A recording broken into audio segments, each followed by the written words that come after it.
اما بعد فاعوذ باللہ من الشیطان الرجیم بسم اللہ الرحمن الرحیم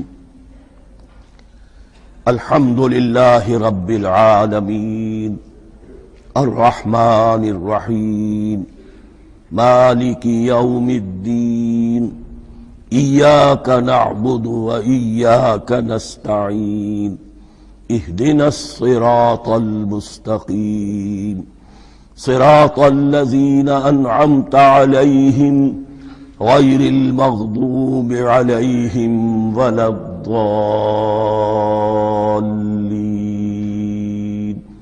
آمين رب اشرح لي صدري ويسر لي أمري واحلل عقدة من لساني يفقهوا قولي اللهم ربنا ألهمنا رشدنا وأعذنا من شرور أنفسنا اللهم أرنا الحق حقا وارزقنا اتباعه وأرنا الباطل باطلا وارزقنا اجتنابه اللهم ربنا يسر لنا أمورنا كلها وأتمم لنا بالخير وتقبل منا فإنك خير المتقبلين آمین یا رب العالمین۔ معزز حاضرین اور محترم خواتین، ہم اللہ کے نام سے اس سال کی نماز تراویح کے ساتھ دورہ ترجمہ قرآن کا آغاز کر رہے ہیں۔ اس سے پہلے میں عرض کر چکا ہوں کہ اب میری عمر بھی کافی ہو چکی ہے، قمری حساب سے 68 برس مکمل ہو چکے ہیں، اور مختلف قسم کے عوارض بھی مجھے لاحق ہیں، اور بہت سے احباب نے اور رفقاء نے مشورہ دیا تھا کہ میں اتنا بڑا بوجھ اپنے ذمے نہ لوں، لیکن میں نے خالصتاً توکلاً علی اللہ اس کی ہمت کی، اس کا ارادہ کیا، اس کے لیے اہتمام بھی خصوصاً ہوا ہے۔ مجھے اندازہ ہے کہ اب میرے خیالات کی جو رو ہے وہ اب اتنی تیز نہیں ہے جتنی کبھی ہوا کرتی تھی۔ کراس ریفرنسز بھی جو ہیں قرآن حکیم کے وہ اتنے مستحضر نہیں ہیں جتنے کبھی ہوتے تھے، بلکہ واقعہ یہ ہے کہ میری زبان بھی بعض اوقات لڑکھڑاتی ہے، اس لیے کہ مجھے جو ادویات استعمال کرنی پڑتی ہیں ان کا اعصاب پر بھی اثر ہوتا ہے، اور جو ہمارے اعضائے رئیسہ ہیں ان پر بھی اثر ہوتا ہے۔ بہرحال ان سب کے علی الرغم اللہ کا نام لے کر آغاز کر رہے ہیں۔ میری انتہائی نگارش یہی ہے، تیرے نام سے ابتدا کر رہا ہوں۔ ابھی میں نے سورہ فاتحہ کی تلاوت کی اور آپ نے سماعت فرمائی۔ یہ سورہ مبارکہ مصحف کے اعتبار سے تو پہلی سورت ہے ہی، سب کو معلوم ہے، لیکن یہ بھی نوٹ کر لیجئے کہ یہ نزول کے اعتبار سے بھی سب سے پہلی مکمل سورت جو حضور پر نازل ہوئی وہ یہی ہے۔ اس سے قبل متفرق آیات نازل ہوئیں، 5 آیتیں سورہ علق کے آغاز میں، کچھ آیتیں سورہ قلم یا سورہ نون کے آغاز میں، کچھ آیتیں سورہ مزمل کی ابتدا کی، کچھ آیتیں سورہ مدثر کے آغاز کی۔ 5ویں وحی تقریباً اس پر اجماع ہے کہ یہ سورۃ الفاتحہ کی ہے، اور یہ مکمل سورت ہے جو حضور پر نازل ہوئی۔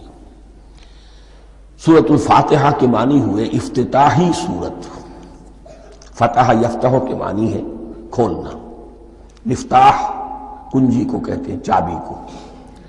تو یہ اوپننگ سورہ آف دی قرآن، قرآن حکیم کی افتتاحی صورت۔ ویسے جیسا کہ میں تعارف قرآن کے ضمن میں عرض کر چکا ہوں، عربوں کا یہ مزاج تھا کہ جس چیز سے انہیں خصوصی محبت ہوتی تھی اس کے بہت سے نام رکھتے تھے، اس کے بھی بہت سے نام ہیں۔ سورۃ الفاتحہ سب سے عام ہے، لیکن الکافیہ، الشافیہ، ام القرآن، اساس القرآن، کم سے کم یہ 4 نام تو میں سمجھتا ہوں کہ ہر مسلمان کو مزید معلوم ہونے چاہیے، اور بھی بہت سے نام ہیں۔ اس سورہ مبارکہ کی بالاتفاق و بالاجماع 7 آیتیں ہیں، اگرچہ ان کی ترتیب میں کچھ اختلاف ہے۔ ایک رائے یہ رائے امام شافعی کی بھی ہے، اور بصرہ کے جو قراء تھے ان کی بھی ہے، کہ آیت بسم اللہ بھی سورہ فاتحہ میں شامل ہے، اس کا جز ہے، وہ اس کو شامل کر کے پھر 7 آیتیں بناتے ہیں، تو آخری جنہیں ہم 2 آیتیں سمجھتے ہیں، صراط الذین انعمت علیہم غیر المغضوب علیہم ولا الضالین، وہ ان کے نزدیک ایک آیت ہے۔ تو گویا کہ نتیجہ یہ نکلا کہ آیتوں کی تعداد 7 ہی رہتی ہے۔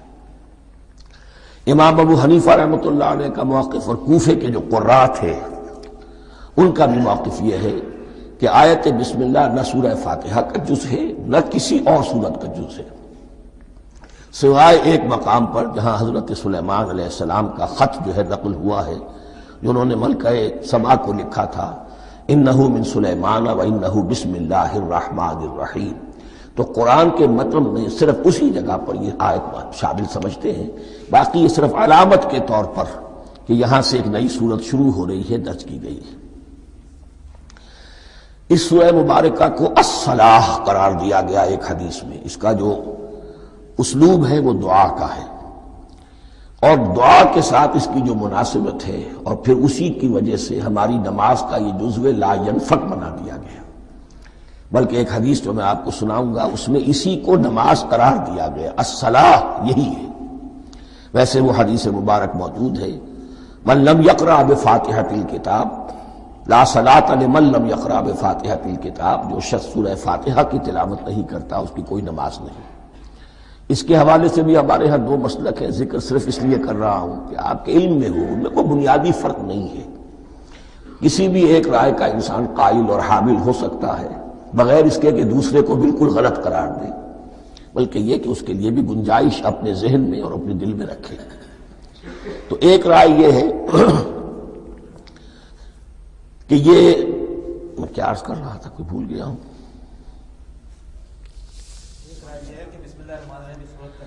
جی، اور دوسری آیت یہ ہے کہ اس کا حصہ نہیں ہے، اسی اعتبار سے یہ کہ یہ سورہ مبارکہ نماز میں پڑھی جانی ضروری ہے، لا صلاۃ لمن لم یقرأ بفاتحۃ الکتاب۔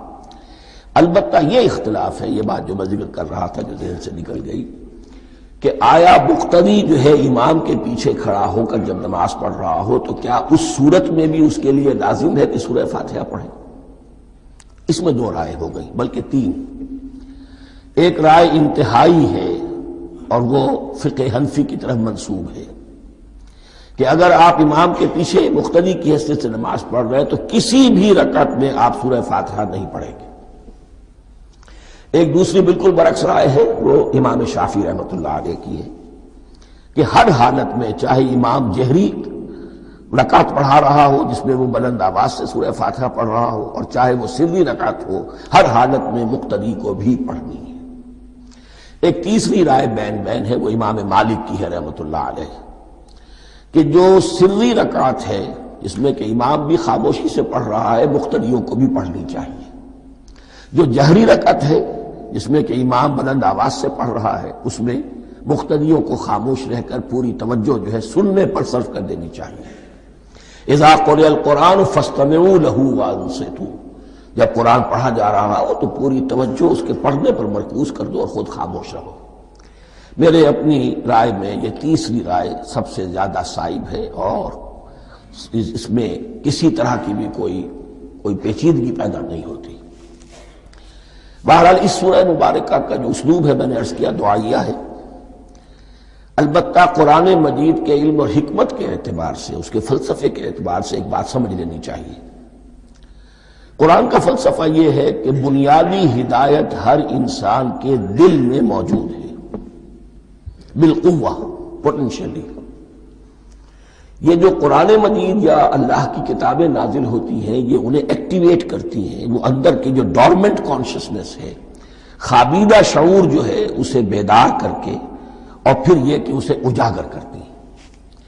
ہر سلیم الفطرت انسان اور سلیم العقل انسان، 2 سلامتی شرط ہیں۔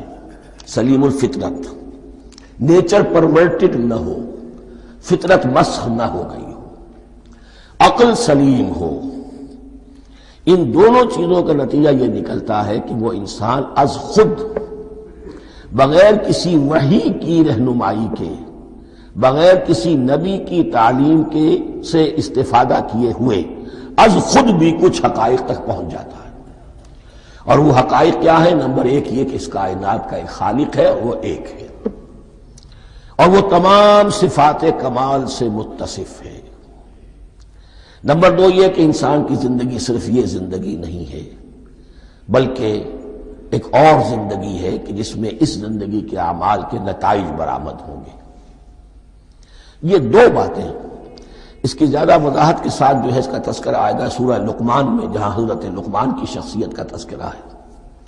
لیکن یہاں صرف یہ بات سمجھ لیجئے کہ قرآن کا فلسفہ یہ ہے کہ ہر انسان میں، ہر فرد نوع بشر میں جو اپنی ولادت کے وقت مسلم ہوتا ہے، حضور کی حدیث ہے کل مولود یولد علی الفطرہ ابواہ یحودانہ او ینصرانہ او یمجسانہ، ہر بچہ نوع انسانی کا فطرت اسلام پر پیدا ہوتا ہے، وہ فطرت کے اندر وہ ہدایت ودیت ہے۔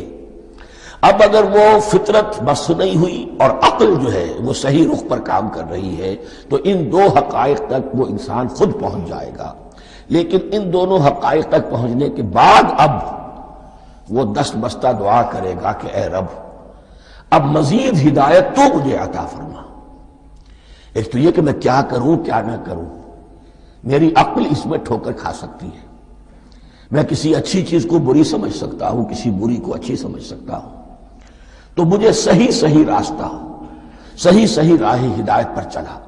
یہ دعا ہے جو انسان کرتا ہے جبکہ وہ ایمان باللہ اور ایمان بالآخرہ تک خود پہنچ چکا ہوتا ہے، اور یہ سمجھتا ہے کہ صحیح زندگی کا رخ یہی ہے کہ جس رب کو میں نے پہچانا ہے کہ وہ اس کائنات کا خالق ہے اور مالک ہے اور رب ہے، میں اس کی بندگی کروں، اس کی اطاعت کروں، اس کا حکم مانوں، اس کے راستے پر چلوں۔ لیکن وہ راستہ کون سا ہے؟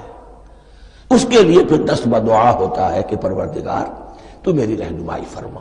یہ مقام ہے کہ جہاں آپ سمجھ لیجئے اپنے آپ کو بھی آج اس جگہ پر تصور کرتے ہوئے پھر اس سورہ مبارکہ کو پڑھیے کہ آپ اس مقام پر اللہ کے فضل و کرم سے پہنچ چکے ہیں کہ اللہ کو آپ نے پہچان لیا اور اس کی توحید کو جان لیا، اس کی جملہ صفات کمال سے آپ واقف ہو گئے۔ آپ یہ بھی جان گئے کہ بڑھ کر اس کے حضور میں حاضر ہونا ہے اور وہ حساب کتاب لے گا۔ پھر آپ نے یہ عہد بھی کر لیا کہ اب زندگی گزارنی ہے اس رب کی بندگی میں، اسی کی فرما برداری میں۔ اب یہاں کھڑے ہو کر آپ پوچھتے ہیں کہ اللہ مجھے وہ تفصیلی ہدایت عطا فرما، ایسا نہ ہو کہ کبھی میں کسی راستے پر چلتا ہوا کسی پگڈنڈی پر مڑ جاؤں اور وہ تھوڑی سی جو ڈیویشن ہو میرے راستے کی وہ میری عاقبت کو برباد کر دے۔ یک لحظہ غافل گشتم و صد سال راہم دور شد، اس لیے کہ ہوتا یہی ہے سیدھے راستے سے ذرا سی کوئی پگڈنڈی جو ہے تھوڑے سے اینگل پر نکلی ہے، لیکن جب چلتے جائیں گے آپ تو جتنے آگے بڑھیں گے اس پر، اس راہ صراط مستقیم سے آپ اتنے ہی زیادہ دور ہوتے چلے جائیں گے۔ یہ ہے قرآن مجید کی حکمت اور فلسفے کے اعتبار سے اس سورہ مبارکہ کا مقام۔ اب آئیے ہم بسم اللہ کرتے ہیں۔ بسم اللہ الرحمن الرحیم، شروع کرتا ہوں میں اللہ کے نام سے جو رحمان اور رحیم ہے۔ اس پر کچھ گفتگو ہو چکی ہے تعارف قرآن کے ضمن میں کہ رحمان اور رحیم دو نام ہیں کہ جو رحمت کے مادے سے نکلتے ہیں۔ رحمان میں اللہ تعالیٰ کی رحمت کا جوش، ہیجانی کیفیت، طوفانی کیفیت، اور رحیم میں اللہ تعالیٰ کی رحمت کا دوام اور تسلسل۔ یہ دونوں کیفیات اللہ کی رحمت میں بیک وقت موجود ہیں، جس کا ہم تصور نہیں کر سکتے۔ ہم سمندر کو دیکھتے ہیں، متلاطم سمندر ہے، اس میں ہیجان ہے، طوفان ہے۔ دریا کو دیکھتے ہیں کہ وہ سکون کے ساتھ چل رہا ہے، خاموشی سے چل رہا ہے، بہہ رہا ہے، بس تسلسل کے ساتھ بہہ رہا ہے۔ ہم ان دونوں کیفیات کو علیحدہ علیحدہ دیکھتے ہیں تو ہمارا ذہن ان دونوں کو بیک وقت اس کا تصور نہیں کر سکتا، تخیل ممکن نہیں۔ لیکن اللہ کی رحمت کی یہ دونوں شانیں مستقلاً ہر وقت موجود ہیں بیک وقت، اسی لیے ان دونوں کے درمیان کہیں حرف عطف نہیں آئے گا۔ بسم اللہ الرحمن الرحیم، الحمد للہ رب العالمین، کل حمد، اور حمد کو ذہن میں رکھ لیجئے، حمد مساوی ہے تعریف جمع شکر۔ عام طور پر ترجموں میں ایک لفظ لایا جاتا ہے، کل تعریف اللہ کے لیے، یہ کافی نہیں ہے۔ تعریف آپ کسی شے کی کر سکتے ہیں جس میں کوئی حسن ہے، خوبی ہے، کسی بھی اعتبار سے، خواہ آپ کو اس کے حسن و خوبی سے کوئی فائدہ حاصل نہیں ہو رہا. ایک پھول ہے، بہت خوبصورت ہے، بس ٹھیک ہے، خوبصورت ہے، آپ نے کہا، تعریف کر دی. شکر کرتے ہیں آپ اس شے کا جس سے آپ کو کوئی فائدہ پہنچا ہو، استفادہ ہوا ہو، آپ کی کوئی ضرورت پوری ہوئی ہو، آپ کی کوئی مشکل رفع ہوئی ہو. اور آپ دیکھیں گے کہ حمد میں یہ شکر کا پہلو غالب ہے. جتنی بھی دعائیں ہیں حضور سے منقول، شکر کے مقام پر وہاں حمد آتا ہے. بھوک لگی ہوئی تھی، کھانا کھایا، الحمدللہ الذی اطعمنی وسقانی. اب یہاں دیکھیے ترجمہ تعریف نہیں، شکر ہے اس اللہ کا جس نے مجھے کھلایا اور پلایا. آپ بیت الخلاء سے باہر آئے، نجاستیں آپ سے دور ہو گئی، طبیعت میں انشراح ہوا، الحمدللہ الذی اذھب عنی الاذی وعافانی. وہ شکر ہے اس اللہ کا جس نے اذیت بخش چیزیں مجھ سے دور کر دیں اور مجھے عافیت بخشی. تو یہ الحمدللہ رب العالمین اللہ تعالیٰ کا حسن و کمال اور حسن و جمال اپنی جگہ بھی اس انتہا کا ہے کہ جتنی تعریف اس کا حق ہے ہم کر ہی نہیں سکتے. لیکن اس کے احسانات اور انعامات ہم پر اتنے ہیں کہ ہم ان کو بھی گن نہیں سکتے. لہذا ایک ہی احساء ہم نے کر دیا الف لام کے ساتھ، الحمدللہ رب العالمین. تمام تعریفیں اور کل شکر اللہ کے لیے ہیں کہ جو تمام جہانوں کا پروردگار ہے، رب ہے، مالک ہے. رب میں ایک مفہوم ہوتا ہے ربوبیت کا، اور اس میں مفہوم شامل ہوتا ہے تربیت کا، ربیانی صغیرہ. تو مالک ہونا اور تربیت دینا. آپ جس شے کے مالک ہوں گے آپ چاہیں گے اس میں بڑھوتری ہو، اس میں اضافہ ہو، وہ نشو و نما پائے. تو یہ دونوں چیزیں آپس میں ایک دوسرے کا جڑی ہوئی ہیں، پروردگار بھی اور مالک بھی. عام طور پر عربی میں رب کا لفظ مالک کے لیے آتا ہے، رب البیت، رب الدار، رب المال. تو مالک وہاں پر ظاہر بات ہے کہ اس سے مراد کیا ہے؟ مال والا، گھر والا، گھر کا مالک. تو کل شکر اور کل تعریف اس اللہ کے لیے ہے جو تمام جہانوں کا مالک بھی ہے اور پروردگار بھی ہے. الرحمن الرحیم، رحمان ہے اور رحیم ہے. اب دوبارہ اس کی میں وضاحت نہیں کروں گا. مالک یوم الدین، یوم دین کا مختار مطلق ہے. دین عربی زبان میں کہتے ہیں بدلے کو. دناہم کما دانو کما تدینو تو دانو، یہ کہاوت ہے. جیسے اردو میں ہم کہتے ہیں جیسا کرو گے ویسا بھرو گے، کما تدینو تو دانو. تو یہ ہے بدلہ، اس کا بنیادی مفہوم جو ہے وہ بدلہ ہے. تو بدلے کا ایک دن ہے جس دن فیصلہ ہوگا کہ کون کیا کما کر لایا ہے اور اسے کیا بدلہ ملنا چاہیے. آیا اس کا برائیوں کا پلڑا بھاری ہے کہ اسے سزا ملنی چاہیے، یا اس کی حسنات اور نیکیوں کا پلڑا بھاری ہے کہ اسے جزا ملنی چاہیے، اس کا انعام اور اکرام کے ساتھ معاملہ کیا جانا چاہیے. وہ ایک دن ہے، اسے ہم یوم القیامہ کہتے ہیں. اور لیکن اصل بات جو یہاں کہی گئی، یعنی ایک جملے میں تین باتوں کا اعتراف ہو رہا ہے. بعث بعد الموت، ایک دن آئے گا کہ ہم مرنے کے بعد تمام انسان اٹھا لیے جائیں گے. پھر حساب و کتاب، پھر اللہ کے ہاں حاضری ہوگی اور حساب کتاب ہوگا. اور تیسرا یہ کہ اس حساب کتاب کے دن کا مختار مطلق اللہ ہے.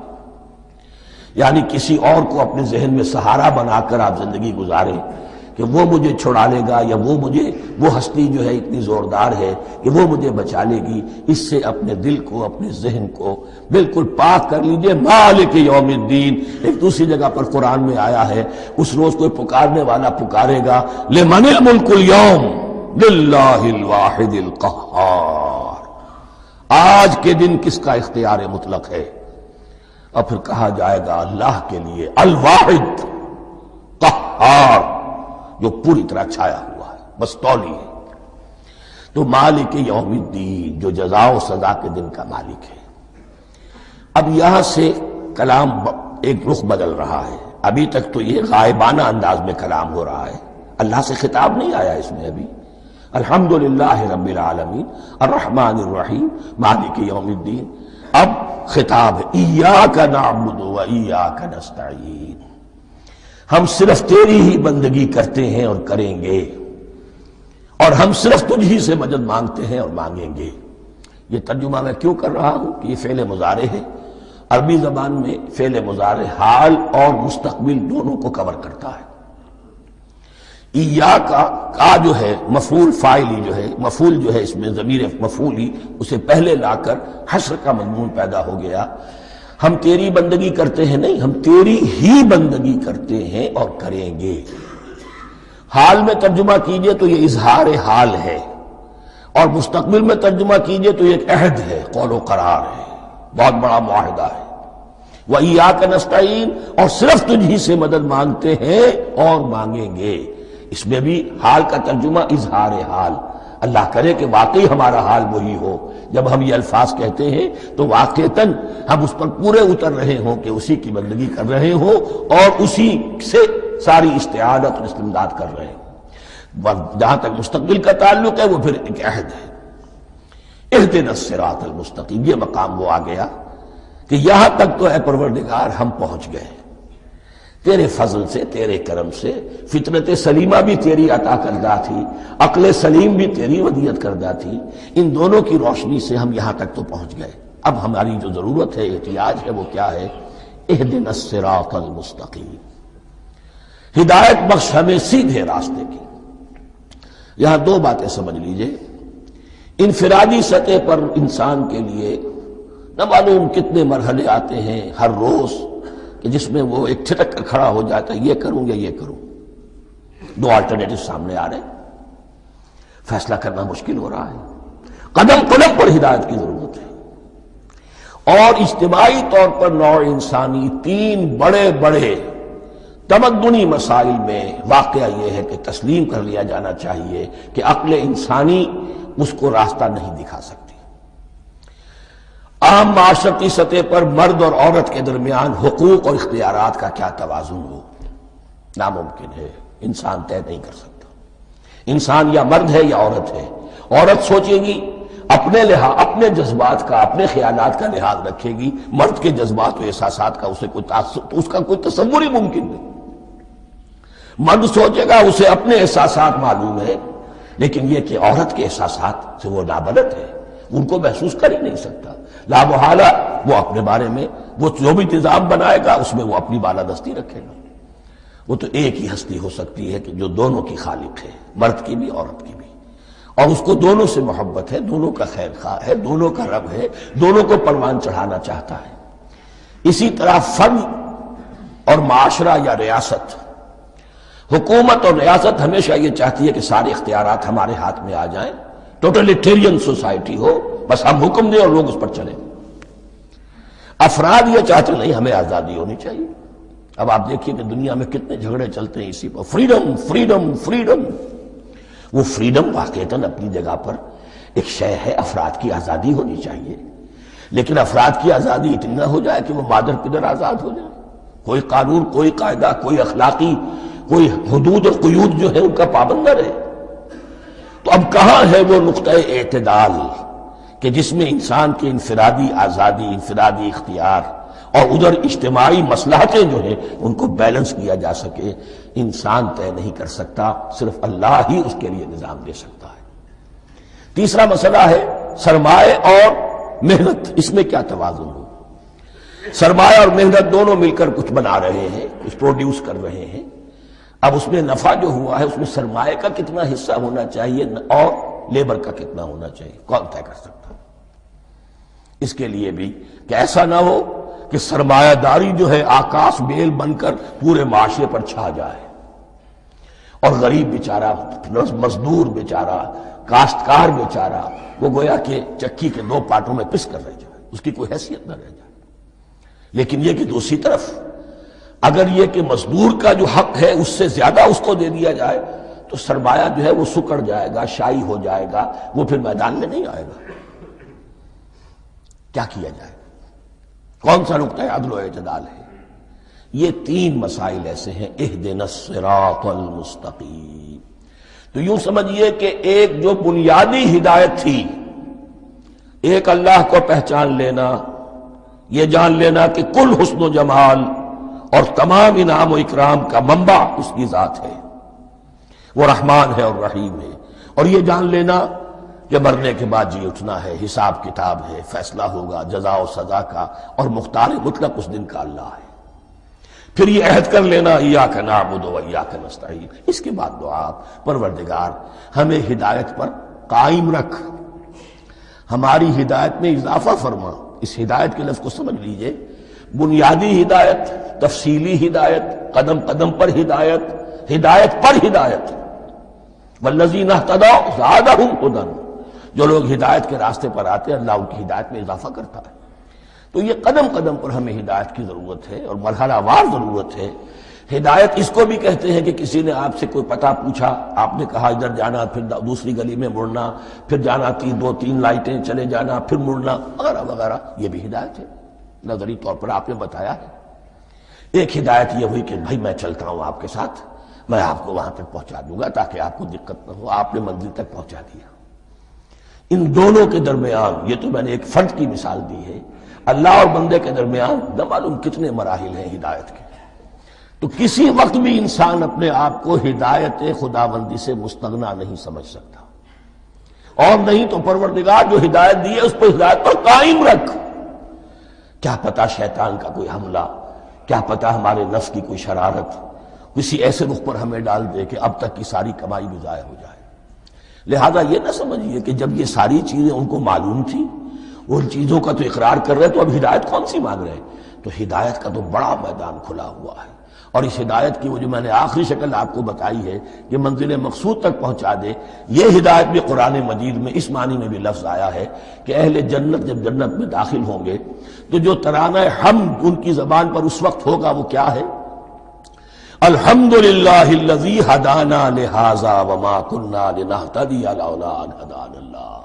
کل شکر اس اللہ کا جس نے ہمیں یہاں تک پہنچا دیا، ہدایت دی یہاں تک پہنچا دیا، اور ہم ہرگز نہ پہنچ پاتے، ہم ہرگز ہدایت یافتہ نہ ہو سکتے اگر اللہ ہی ہمیں ہدایت نہ دیتا۔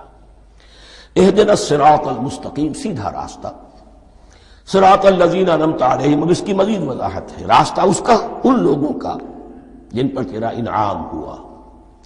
یہ کون لوگ ہیں؟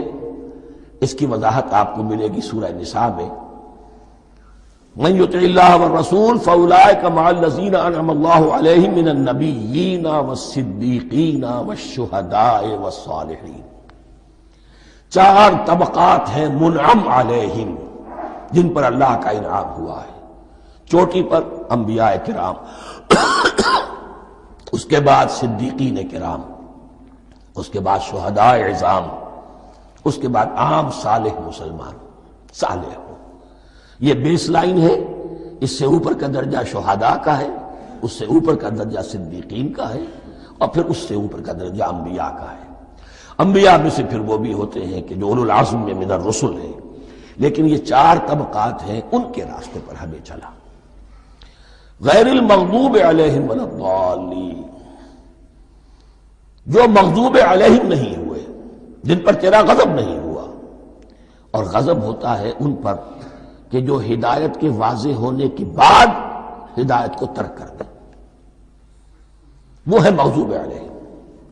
جنہیں ہدایت مل گئی ہو، ہدایت کو پہچان لیا ہو، پھر اپنی شرارت نفس کی وجہ سے، اپنی نفسانیت کی وجہ سے، اپنے تکبر کی وجہ سے، اپنے حسد کی وجہ سے وہ اس حق کو رد کر دیں، اس کو ترک کر دیں، ان پر اللہ کا غضب آتا ہے۔ اور اس میں اس کی بہت بڑی مثال تاریخ کے اعتبار سے یہودی ہے۔ اللہ نے انہیں ہدایت دی، کتابیں عطا کی، تورات، انجیل، زبور، سینکڑوں نبی ان میں مبعوث کیے، 1400 برس تک نبوت کا تار ٹوٹا ہی نہیں، مسلسل۔ ابتدا میں بھی 2 نبی، موسیٰ اور ہارون، اور اختتام پر بھی 2 نبی، عیسیٰ اور یحییٰ علیہ السلام، اور ان کے مابین کوئی لمحہ نہیں آیا ہے تاریخ بنی اسرائیل میں جبکہ کوئی نہ کوئی نبی موجود نہ ہو۔ لیکن انہوں نے اپنی شرارت نفس کی وجہ سے ہدایت تورات سے بھی منہ موڑا، اور پھر سب سے بڑی بات یہ کہ ہدایت محمدی سے، ہدایت قرآنی سے بھی صلی اللہ علیہ وسلم منہ موڑا، وہ ہے مغضوب علیہم ولا الضالین، اور نہ ہی گمراہ ہوئے۔ یہ لفظ جو آتا ہے عربی زبان میں گمراہ کا بھی ہے اور تلاش حق میں بھٹکنے والے کا بھی ہے۔ ایک وہ شخص ہے جس پر حق ابھی واضح نہیں ہوا، وہ تلاش میں ہے، اس کے لیے بھی ضال کا لفظ آئے گا۔ اسی طرح کوئی شخص کسی کے عشق اور محبت میں ایسا ہو جائے، دیوانہ ہو جائے، اس کو بھی ضال کہتے ہیں، یعنی اس کے اوپر جذبات کا اتنا غلبہ ہو گیا ہے کسی کی محبت اور عشق کی بنا پر۔ تو حضور کے لیے یہ لفظ آیا ہے وَوَجَدَكَ ضَالًّا فَهَدَىٰ، اور یہ تو سورۃ الضحیٰ ہے، اکثر بیشتر لوگوں کو یاد ہوگی. تو یہ جو ضلال کا لفظ ہے اس میں سمجھ لیجئے ضروری نہیں ہے کہ وہ گمراہ ہو، بلکہ وہ بھی کہ جو ابھی راہ ہدایت کی طلب میں اس کے حصول کے لیے اس کی تلاش میں کوشاں ہیں، اور وہ بھی کہ جو کسی مغالطے کی وجہ سے حق سے منحرف ہو جائے. یہ بھی جان لیجئے کہ ایک ہے بدنیتی، تکبر، حسد، حق کو جان کر پہچان کر رد کر دینا یا چھوڑ دینا یا ترک کر دینا. ایک ہے کسی غلطی میں، کسی جذبات کے اندر آ کر، کسی غلو کے اندر مبتلا ہو کر اور حق سے منحرف ہو جانا. اس کی جو سب سے بڑی مثال ہے وہ نصارہ ہے، عیسائی ہے. حضرت مسیح کو انہوں نے مانا لیکن غلو کیا. یہ لفظ آئے گا آگے، لا تغلو فی دینکم، اپنے دین میں غلو نہ کرو.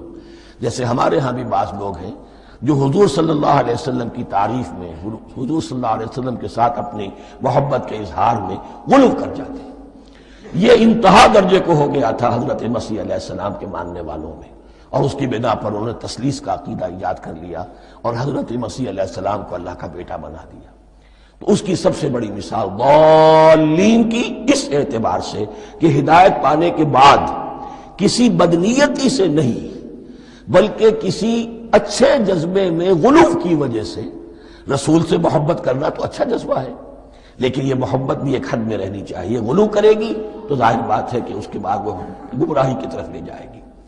یہ ہے اس سورہ مبارکہ کا ترجمہ، اور اس کے بعد آخر میں آمین کہنا یہ مسنون بھی ہے، کہنا چاہیے. البتہ اختلاف یہاں بھی صرف اتنا ہے کہ نماز میں جب آپ امام کے ساتھ ہیں، وہ اگر جہری قرات کر رہا ہے تو آیا اس کے بعد آپ کو بھی بالجہر کہنا ہے آمین یا نہیں کہنا. یہ اختلاف ہے، ان میں کوئی فرق واقع نہیں ہوتا. یہ چیز متفق علیہ کہ کہنا ہے آمین، بلکہ یہ آمین تو یہودیوں میں ہے، یہ آمین جو ہے یہ عیسائیوں میں بھی ہے. ان کی بھی جو پریئر، لارڈس پریئر ہے، اس کے بعد آمین، وہ آمین کہتے ہیں. وہ فرق، وہ لفظ ایک ہی ہے، اس لیے کہ عبرانی زبان اور عربی زبان یا تو ہم یہ کہہ سکتے ہیں کہ دونوں بہنیں ہیں، کوئی ایک مشترک زبان تھی ان کی ماں جس کی یہ دو بیٹیاں ہیں، اور یا یہ کہنا پڑے گا کہ عربی زبان کی ماں جو ہے وہ عبرانی زبان ہے. بہرحال بڑا قریبی رشتہ عربی کا اور عبرانی کا ہے، اس اعتبار سے وہ آمین. اب آپ کو معلوم ہے ہم السلام علیکم وہ کہتے ہیں، وہ سلام کہتے ہیں، فرق کیا ہے؟ وہ تو تلفظ کا فرق ہے. اسی طریقے سے اور بہت سے الفاظ ہیں، میں بعد میں بتا. اب میں اس سورہ مبارکہ کے بارے میں خاص حدیث آپ کو سنانا چاہتا ہوں، اور اسی سے در حقیقت جو امام ابو حنیفہ کا موقف ہے رحمۃ اللہ علیہ، اس کی حقانیت مزید مبرہن ہو جائے گی. یعنی کیا کہ آیت بسم اللہ سورہ فاتحہ کا جز نہیں ہے. سورہ فاتحہ الحمدللہ رب العالمین سے شروع ہوتی ہے. وہ میں آپ کو بتانا بھول گیا کہ جن کے نزدیک یہ سورت کا جز ہے وہ پھر جہری قرات میں بسم اللہ الرحمن بھی بلند آواز سے کہیں گے، اور جن کے نزدیک یہ سورہ فاتحہ کا جز نہیں ہے وہ نہیں کہیں گے، وہ الحمدللہ رب العالمین سے قرات کریں گے. تو کوئی فرق نہیں ہے بنیادی. یہ حدیث جو ہے یہ مسلم شریف میں ہے اور حدیث قدسی ہے. اس کے راوی حضرت ابو ہریرہ ہے رضی اللہ تعالی عنہ، اور اس حدیث نے اس سورت کے مضامین کا نہایت عمدہ تجزیہ کر دیا ہے. حدیث کے الفاظ سن لیجئے، قسمت الصلاۃ بینی و بین عبدی نصفین. اللہ تعالیٰ فرما رہے ہیں، حدیث قدسی ہے، میں نے نماز کو، صلاۃ کو اپنے اور اپنے بندے کے درمیان آدھا آدھا تقسیم کر لیا. فنصفها لی ونصفها لعبدی. اس کا نصف جو ہے وہ میرے لیے ہے اور نصف جو ہے وہ میرے بندے کے لیے ہے. وَلِعَبْدِي مَا سَأَلَ، اور جو میرے بندے نے مانگا میں اسے دوں گا، میرا وعدہ ہے یا میں نے اسے دیا. اس کے بعد اس کی تفصیل آتی ہے. اذا قال العبد، جب بندہ کہتا ہے الحمدللہ رب العالمین، قال اللہ حمدنی عبدی. جب بندہ کہتا ہے الحمدللہ رب العالمین، اللہ فرماتا ہے میرے بندے نے میری حمد کی. وَإِذَا قَالَ الرَّحْمَٰنِ الرَّحِيمِ قَالَ اللَّهُ اثْنَىٰ عَلَيَّ عَبْدِي. جب بندہ کہتا ہے الرحمن الرحیم، اللہ فرماتا ہے میرے بندے نے میری ثنا کی. وَإِذَا قَالَ مَالِكِ يَوْمِ الدِّينِ قَالَ اللَّهُ تَعَالَىٰ مَجَّدَنِي عَبْدِي. میرے بندے نے میری تمجید بیان کی، میری بزرگی بیان کی. اب یہ تین آیتیں ہو گئیں، تینوں میں اللہ کی حمد ہے، ثنا ہے، تمجید ہے. یہ 3 آیتیں خالص اللہ کے لیے ہو گئی۔ اب چوتھی آیت آئی، ایاک نعبد و ایاک نستعین۔ اس کے بارے میں جب بندہ کہتا ہے اذا قال العبد ایاک نعبد و ایاک نستعین، قال اللہ تعالی ھذا ما بینی و بین عبدی ولعبدی ما سأل، یہ میرے اور میرے بندے کے درمیان ہے۔ یہ تو یوں سمجھیے کہ یہ گرہ لگ گئی ہے میرے اور میرے بندے کے مابین۔ اس نے مجھ سے قول و قرار کیا ہے، اس نے میری بندگی کا اعتراف کیا ہے، اس نے تسلیم کیا ہے کہ میری ہی بندگی کرتا ہے اور کرے گا، اور مجھ سے مدد چاہیے ہے۔ ھذا ما بینی و بین عبدی، یہ معاہدہ ہے، معاہدہ 2 فریقوں کے مابین ہوتا، یہ میرے اور میرے بندے کے مابین ہے۔ وَلِ عَبْدِي مَا سَأَلَ، اور میں نے اپنے بندے کو دیا جو اس نے مانگا، وہ میری مدد چاہتا ہے، میری مدد اس کے شامل حال رہے گی۔ فَإِذَا قَالَ، اور جب بندہ کہتا ہے اهْدِنَا الصِّرَاطَ الْمُسْتَقِيمَ صِرَاطَ الَّذِينَ أَنْعَمْتَ عَلَيْهِمْ غَيْرِ الْمَغْضُوبِ عَلَيْهِمْ وَلَا الضَّالِّينَ، قال اللہ تعالی ھذا لعبدی ولعبدی ما سأل، یہ 3 آیتیں یہ میرے بندے کے لیے ہیں۔ اهدنا الصراط المستقیم، اسی صراط مستقیم کی وضاحت ہے مثبت، صراط الذین انعمت علیہم، اسی صراط المستقیم کی وضاحت ہے منفی انداز میں، غیر المغضوب علیہم ولا الضالین۔ یہ سب میرے بندے کے لیے ہے اور میں نے اپنے بندے کو دیا جو اس نے مانگا۔ اس کو میں نے ایک مرتبہ یہ ترازو کی شکل میں اس کو لکھوایا تھا۔ دیکھیے یہ ایاک نعبد و ایاک نستعین، یہ ہے وہ ترازی کی وہ ڈنڈی۔ واو جو ہے ایاک نعبد و ایاک نستعین، واو جو ہے گویا کہ وہ مٹھ ہے جس سے کہ ترازو کو پکڑا جاتا ہے۔ ادھر ایک پلڑا ہے جس کی 3 آیتیں ہیں، الحمدللہ رب العالمین الرحمن الرحیم مالک یوم الدین۔ اس کا نتیجہ کیا نکلا؟ ایاک نعبد۔ آپ نے شاید یہ سنا بھی ہو، ایک بہت ہی عمدہ قرات کا جو ریکارڈ ہے قاری عبدالباسط عبدالصمد کا، وہ یہیں سے چل کر سورہ فاتحہ کی قرات کر کے ایاک نعبد پر آ کر رکتا ہے۔ الحمدللہ رب العالمین الرحمن الرحیم مالک یوم الدین ایاک نعبد۔ گویا کہ یہاں یہ صورت بالکل ہاف ہو گئی ہے۔ 3 آیتوں میں اللہ کی حمد ہے، ثنا ہے، تمجید ہے، جس کا نتیجہ ہم تیری ہی بندگی کرتے ہیں، تیری ہی اطاعت کریں گے۔ لیکن اب اس کے بعد سوال ایاک نستعین، اسی کی جو استعانت کیا درکار ہے ہمیں؟ ہدایت۔ ہدایت سب سے بڑی استعانت ہے، ہدایت ہی تو سب سے بڑی مدد ہے۔ اهدنا الصراط المستقیم صراط الذین انعمت علیہم غیر المغضوب علیہم ولا الضالین۔ یہ ایاک نستعین کے حکم کے ساتھ یہ 3 آیتیں آ گئیں، اهدنا الصراط المستقیم صراط الذین انعمت علیہم غیر المغضوب علیہم ولا الضالین۔ قسمت الصلاة بینی و بین عبدی نصفین فنصفها لی ونصفها لعبدی ولعبدی ما سأل۔ اللہ تعالیٰ اس سورہ فاتحہ کا جو اصل مفہوم ہے وہ بھی ہمارے ذہنوں پر، ہمارے شعور کی سطح پر اسے اجاگر کیے رکھے، ہمیں توفیق دے کہ جب بھی پڑھیں، جب بھی سنیں تو وہ کیفیت اگر ہو جائے۔ اس لیے کہ ایک حدیث ہے کہ الصلاۃ معراج المومنین، نماز تو اہل ایمان کے حق میں معراج کے درجے میں ہے۔ اس حوالے سے ہم یہ سمجھ سکتے ہیں کہ کوئی وقت ایسا آ سکتا ہے